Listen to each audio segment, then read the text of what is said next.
Our first guest on the Coniston Ferris High School Sports Show, brought to you by Salvatore's Pizza on our specialties hotline, is the strange as it sounds, former Victor boys lacrosse coach, and our viewing audience can see that little smirk on his face.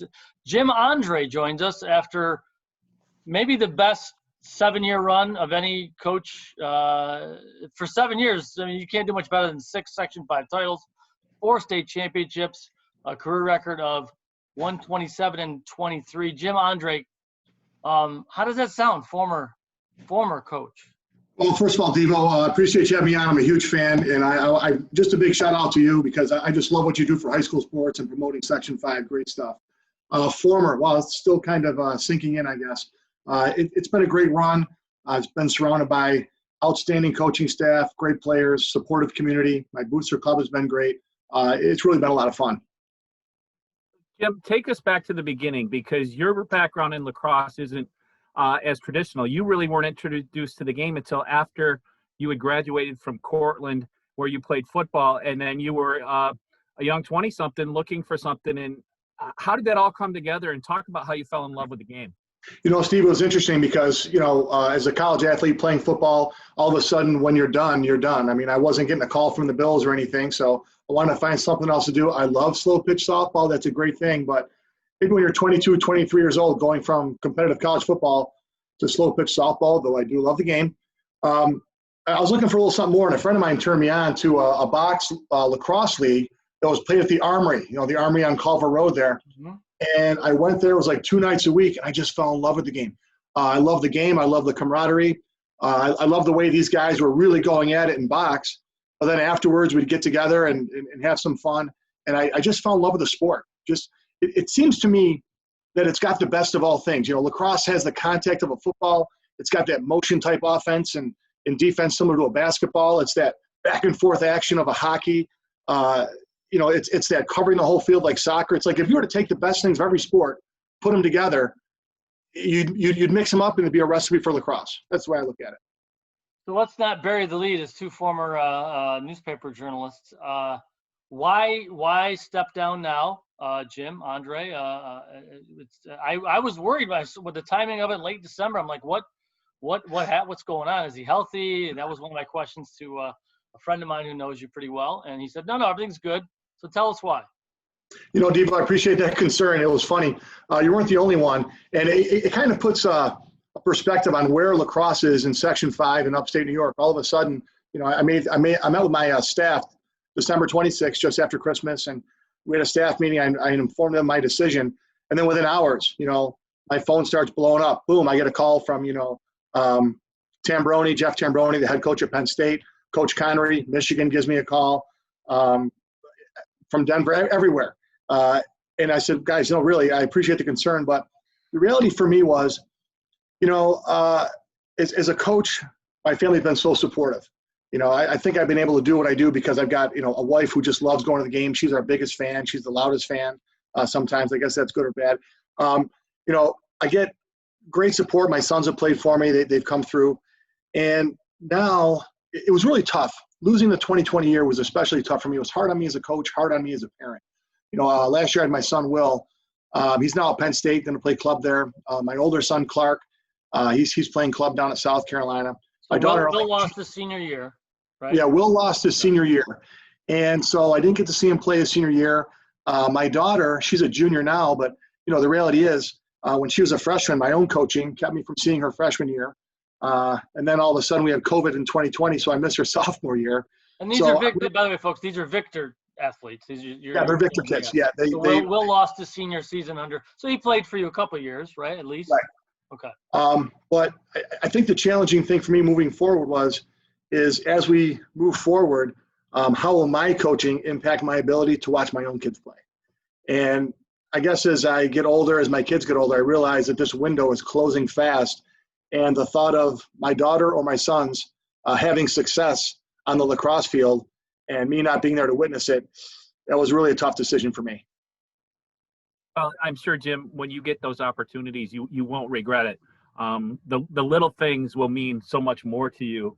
And I thought one of the interesting things that you've said is that you're leaving Victor in a good place. And Obviously, I remember before Victor had lacrosse, and to see this program transform and evolve to what it is, it has been so impressive. And just talk maybe about the state of Victor lacrosse, and coaches, when they leave, they don't want to leave the cupboard bare, and you certainly have a lot of groceries in the cupboard. Yeah, I appreciate that, Steve.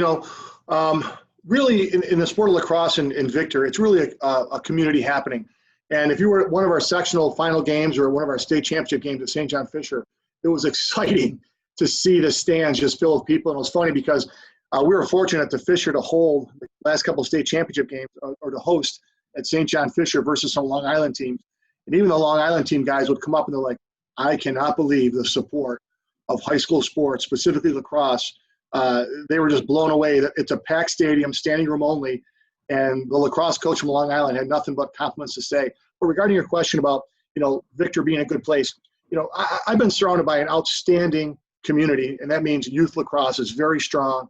It's funny, I drive through my neighborhood because I teach here in Victor, I live here in Victor, and I'll drive through the neighborhoods and you see kids out there with their sticks, and that kind of fills your tank, especially in times like this. And I've got, great staff of coaches, top to bottom, we share a vision. We all work hard together.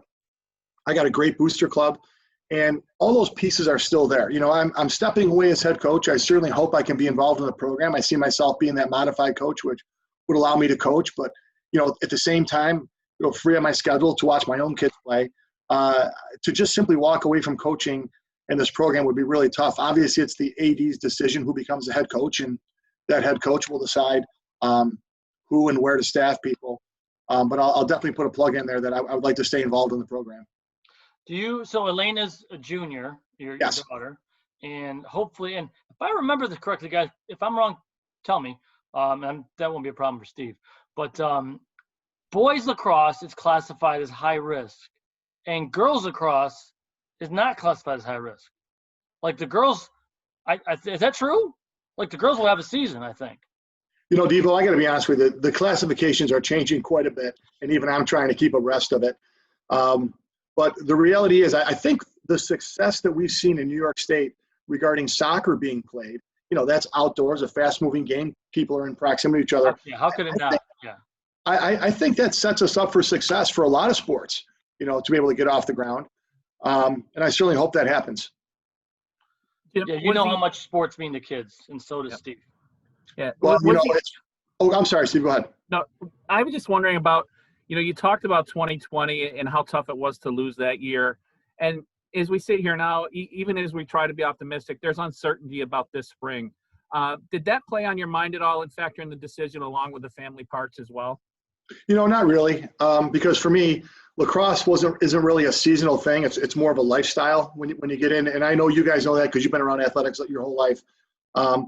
Really for me, coaching lacrosse is lifestyle. Actually, we're starting, we're continuing some practices actually tomorrow, and I'll be at the practices leading things till the new head coach takes over. We'll be, practicing indoors and, just throwing the ball around and doing what we're allowed to do following safety guidelines. So I think once a sport or something like that is in your blood, you never really walk away from it. You just kind of do different forms of it. So I guess I don't consider myself, really walking away from lacrosse altogether. I got some players calling me, Coach, we have a big retirement party. I said, well, you might have a party, but it won't be for my retirement because I still have more years of teaching to go. And I still think that, I hope to continue coaching. So you might have a retirement party, but I won't be there. Ooh, you're a Gates College graduate, went to SUNY Portland. Big influences on your coaching career, your coaching style. Anybody in particular as you were a young person coming up? Devo, I like that question. When I went to Cortland and played football, I was very far from being an all-star. I walked on as a freshman, but there was a man named Dennis Kaiser. He actually taught us how to win, but how to win with class.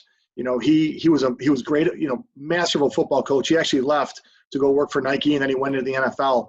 And he was just an outstanding guy. And what I really learned from him was the importance of connecting with players. I mean, I was a walk-on. He's got 95, 105 guys out there for football.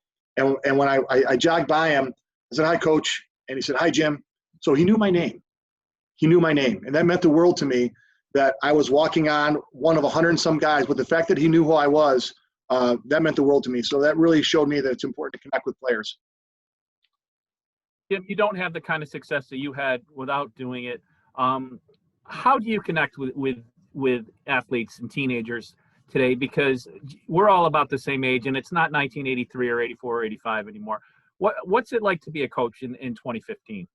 Well, if it was 83 or 85, we'd all be sporting our mullets from back then. So I know I graduated high school 87, so we would look a lot different. I'd say better, but people might disagree. But, Steve, as you know, sometimes you have to connect with kids where they are, because there are kids that you see them in the hallway, you talk to them. Sometimes it's that knock on the door, they come in your office, and just having a pulse on who they are. But there's some kids that, like it or not, sometimes it's just sending them a text after a game. Hey, you played well today. Or, hey, we both know it wasn't your best performance. Let's shake it off. We're going to have a great practice tomorrow. Just a simple text like that. So in some ways, obviously, I like that connection person to person. But my high school coach, my college coach, really couldn't make that type of connection because, they're not going to call my house or something like that and have my parents answer the phone. But in today's realm of athletes, I mean, as much as technology drives me crazy, I guess connecting with kids can sometimes happen easy because, you got every kid's cell phone. They've all got mine. And just sending that kid that text, can just kind of put a bad day to rest and get you ready for the next day. So I would say that's a good way to connect with kids today. That's a really great point, because we talk all the time about how devices and the technology can pull us apart and not be present, right? But that's a really great coaching tip for any young coaches out there about how you can really stay connected with your kids in these small, inspirational ways, and to motivate and to let them know you care, because everybody knows that if a kid doesn't think you care about them, they're not going to give you their best. So in practice is a great time to get away from that screen time for kids also, so it's that 2 hour window where we can just connect with them, and all those electronic devices are away. And you've heard this from a lot of coaches. I haven't invented anything new in coaching. You steal from others, you steal their ideas. And, it's like coaches say, I want you focused for these. Let's put everything aside for this next, hour and 45 minutes worth of practice. Let's put it all aside. Let's just focus on each other. Let's focus on the game. And that's some of the best stuff about it. Well, congrats. You're also our G&G Fitness Coach of the Week. I can't give this to you in 6 months anyway, so I better give it to you now before the body's still warm. So, and it's for coaches who impact the lives of young people in positive ways, not just with wins. Certainly, you've won. Steve, maybe we'll talk about this in our opening segment. I can't think of many coaches locally who've won that jump at me 4 state titles. That's pretty rare. I know a whole bunch of rare, and the way you did it too, Jim.